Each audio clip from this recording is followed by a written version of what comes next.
네, 반갑습니다. 자, 2023년 5월 17일 수요일 증시를 앞두고서 내일은 또 어떤 종목과 섹터 노려갈 수 있을지 바로 한번 체크해 볼 수 있도록 하겠습니다. 그동안 제가 영상이 좀 뜸했죠. 제가 목도 좀 안 좋고 건강 상태가 그렇게 컨디션이 좋은 부분이 아니었기 때문에 영상이 다소 좀 지연이 되었던 점 좀 양해 말씀 부탁드리고요. 지금은 이제 또 몸 컨디션이 좀 많이 괜찮아졌기 때문에 이전과 같이 정상적으로 유튜브 영상도 업로드 처리할 수 있도록 그렇게 하겠습니다.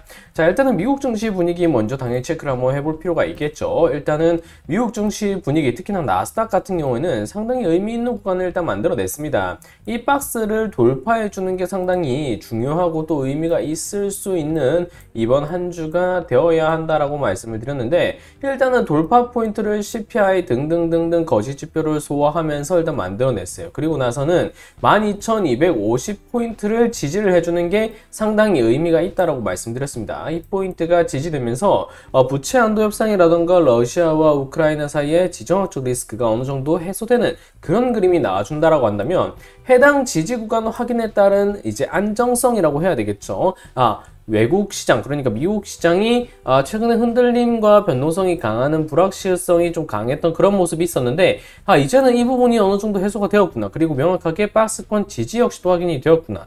이 자리부터는 새로운 시장의 구간이 형성될 수 있겠구나라는 심리적 의지가 좀 강하게 형성이 되면서 강한 매수세와 탄력적인 회복세를 가져갈 수 있는 위치가 12,250P가 심리적인 요인으로 강하게 자리 잡을 수 있는 부분이기 때문에, 이번 주 이 포인트를 지지해주면서 회복세를 높여준다라는 그런 나스닥의 흐름 자체는 상당히 의미가 깊은 그런 구간이다라고 보시면 되겠습니다.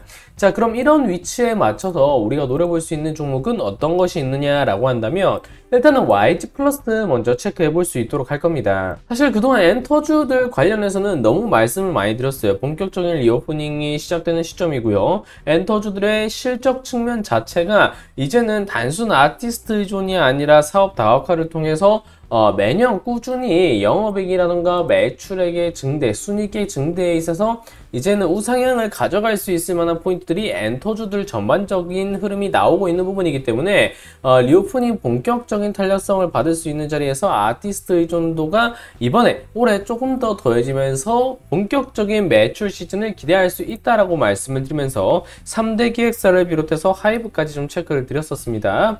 이 포인트와 더불어서 그럼 YG 플러스를 왜 체크를 하느냐라고 한다면, 사실 YG 엔터 같은 경우에는 제가 종목들 중에서는 어느 정도 좀 배제를 하겠다, 엔터주 관련 중에서는 좀 배제를 하겠다라고 말씀을 드렸던 종목입니다. 왜냐면 리스크가 너무 많았죠. 엔터주라는 게 사실 해당 아티스트들의 의존도가 큰 부분이다 보니까 해당 아티스트들의 좀 이런 불필요한 그런 이슈라고 해야 될까요? 그런 포인트가 형성이 될 때마다 어느 정도 영향성을 좀 크게 흔들 수밖에 없는 부분입니다. 하지만 이거는 어디까지나 영향성인 부분은 이제 그거에 대한 판단은 제가 한 거겠죠. 그런 부분에 있어서 저는 리스크를 최대한 엔터주 특성상 배제를 하고 싶었기 때문에 YG 엔터를 좀 덮어두겠다라고 말씀을 드렸는데, 일단은 YG 엔터가 대추세를 벗겨내고 나서 횡보 구간을 지났고요. 박스를 돌파를 하면서 대추세가 돌아가기 시작하는 그런 위치에 나와 있다는 것, 이거는 제 판단과는 다르게 일단 시장이 그런 분위기를 만들어주고 있기 때문에 YG 엔터 지금 명실상부 일단은 엔터 대장주로 치고 가는 모습이 JYP 엔터테인먼트와 마찬가지로 나오고 있습니다. 연중 신고가까지 쓰고 있는 역사적 신고가의 종목이라고 볼 수 있는 부분이기 때문에 거래대금 역시 지금 상당히 크게 터졌죠.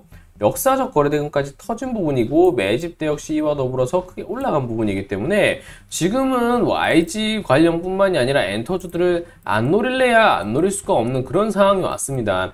물론 일단은 급격히 이 추세가 돌파된 부분이기 때문에 여기서 추가적으로 치고 갈 가능성보다는 요렇게 새로운 파동 구간을 만들어갈 여지가 높습니다. 그렇기 때문에 YG 엔터테인먼트 같은 경우는 이런 구간 괴리를 좁혀갈 수 있을 가능성이 있는 부분이기 때문에 리오프닝 측면에서 본다라고 한다면 화장품 사업이라던가 이런 유통 사업까지 좀 같이 겸할 수 있는 YG 플러스 포인트가 아직까지 대추세를 YG 엔터테인먼트와 마찬가지로 돌려갈 수 있을 그런 초입에 있는 부분으로 보여지는 부분이기 때문에 YG 엔터의 연계 수혜성으로 YG 플러스를 지금 관점에서 좀 체크를 해볼 필요성이 있다라고 볼 수 있는 거죠. 어떤가요? 앞서서 YG 엔터를 체크했을 때와 마찬가지로 구간이 그려지는 모습 확인이 가능합니다. 마찬가지로 매집대 역시도 거래대금의 상향과 함께 계단식으로 안정감 있게 올라가주는 모습과 함께 거래대금이 터지고 있는 모습이고요. 이 종목 역시도 마찬가지로 우상향 포인트로 그려갈 수 있거나 혹은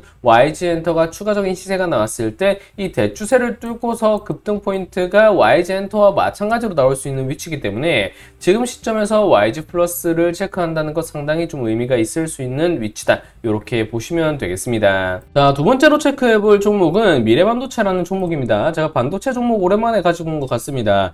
반도체 역시도 시장 분위기에 따라서 상당히 뜨거울 수 있는 테마라고 제가 말씀을 드렸고요. 일단 미래반도체 역시도 지금 실적을 주목을 안 할 수가 없는 부분이기 때문에 일단 실적이 잡혀 있다라는 가정을 좀 둬야 될 부분이고요. 그리고 미래반도체 마찬가지로 일단은 추세가 그렇게 좋은 모습은 아닙니다. 중심선을 하회하면서 뚫어줘야 될 위치에 있는 부분이고요. 일단은 바닥을 좀 체크할 수 있는 박스권을 확인했다라는 점, 요 포인트에 좀 무게를 실어 보고 싶습니다. 자, 일단은 최초에 신규 성장 포인트로 체크를 드렸던 부분이 하나 있었죠. 첫 양봉이 형성되었다라고 하면 그 이후에 박스를 형성할 수 있는 지지 포인트까지를 박스로 연결한 이후에 해당 구간이 지지로 확인이 되는 흐름이 나온다라고 한다면 2차 급등 패턴이 파동이 시작될 수 있는 위치가 나올 여지가 높다라고 말씀을 드렸습니다.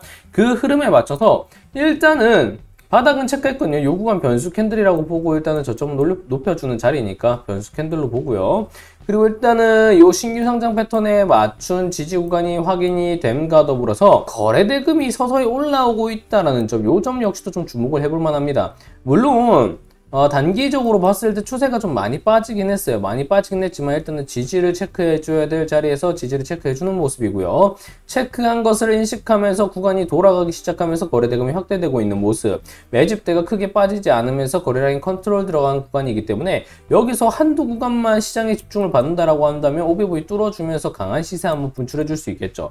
일단은 시장 불확실성도 어느 정도 제거가 되고 있는 시점이고 실적도 잡히고 있는 부분이고 반도체 테마 같은 경우에는 2차 전지와 마찬가지로 국내 산업의 허리 테마라고 볼 수 있는 부분이기 때문에 시장이 회복되고 살아난다는 가정을 둔다면 가장 먼저 눈에 띌 수 있는 부분이 반도체 협력 포인트, 2차 전지 협력 포인트로 볼 수 있는 부분이기 때문에 그 관점에서 신규 성장주로서 탄력성이 상당히 컸던 미래반도체, 지금 기술적 지지를 의식하고 있는 이 자리에서 매집대 역시 유지가 되고 있고 거래대금까지 형성을 시키면서 지지를 보다 명확하게 확인할 수 있는 이런 자리의 종목, 특히나 좀 배제를 할 필요성은 없다. 접근성을 노려봐도 좋겠다. 이렇게 보시면 되겠습니다. 자, 그러면 어디까지 한번 노려볼 수 있을까요? 라고 한다면 제가 늘 강조드렸죠. 앞선 꼬리가 반복되는 매집형 구간으로 확인할 수 있는 요 박스권까지는 한번 노림수를 가져가봐도 좋겠다. 딱 이 포인트가 중심선에 맞닿아 있는 부분이기 때문에 22,500원 정도 목표 구간으로 본다라고 하면 못해도 10% 정도까지는 목표 구간으로 좀 볼 수 있겠다라고 볼 수 있는 부분이고요. 마찬가지로 하방 역시도 17,500원 인근까지 마이너스 10% 선까지 기대값을 좀 가지고 대응을 한다라고 한다면 일단은 이 하방 노란 박스권을 이탈하지 않는다라고 한다면 기술적 지지 요인이 신규 상장 패턴에 맞춰서 강해질 수 있는 부분이기 때문에 충분히 노림수를 가져갈 수 있는 부분이라고 생각하고 시장 참여자들의 거래대금이 더 붙을 수 있는 부분이기 때문에 이 구간만 깨지지 않는다면 단기 22,500원까지는 한번 노림수를 가져가 봐도 좋겠다. 이렇게 보시면 되겠습니다. 자, 아직까지는 시장이 그렇게 녹록한 분위기는 아닙니다. 국내 증시 역시도 마찬가지로 아직까지는 저항 추세에 맞물려 있는 구간이고요. 이 흐름은 코스피와 코스닥 양시장 모두 마찬가지입니다. 특히나 코스닥이 여기서 미증시 분위기에 맞춰서 개선되면서 이렇게 뚫고 올라오는 흐름이 아니라고 한다면 요 구름대 밑으로 숨어두면서 다시 한번 2022년도의 항목까지도 재현할 수 있을 부분이 이렇게 나올 수 있는 부분이기 때문에 일단은 지금 주요 구간에 있는 만큼 밴드 하단선을 터치하면서 반등을 미국 증시의 분위기와 함께 그리고 부채 한도 포인트와 그 외 거시적 이벤트의 불확실성 제거와 함께 나올 수 있는 부분이 기회의 요인과 리스크의 요인이 상충된 상당히 좀 아슬아슬한 그런 증시다. 이렇게 보시면 되겠습니다. 자, 오늘 영상은 그럼 미래반도체와 YG 플러스까지 체크하면서 마무리할 수 있도록 하겠습니다. 엔터주 같은 경우에는 제가 늘 강조를 드렸다라는 점 잊으시면 안 되겠고요. 아직까지는 노림수가 올 여름 8월까지는 충분히 좀 열어둬봐도 좋겠다. 이렇게 생각하시면 되겠습니다. 자, 영상이 도움이 되셨다면 좋아요와 구독 꼭 눌러주시고요. 저는 또 다음 영상에서 인사드릴 수 있도록 하겠습니다. 감사합니다.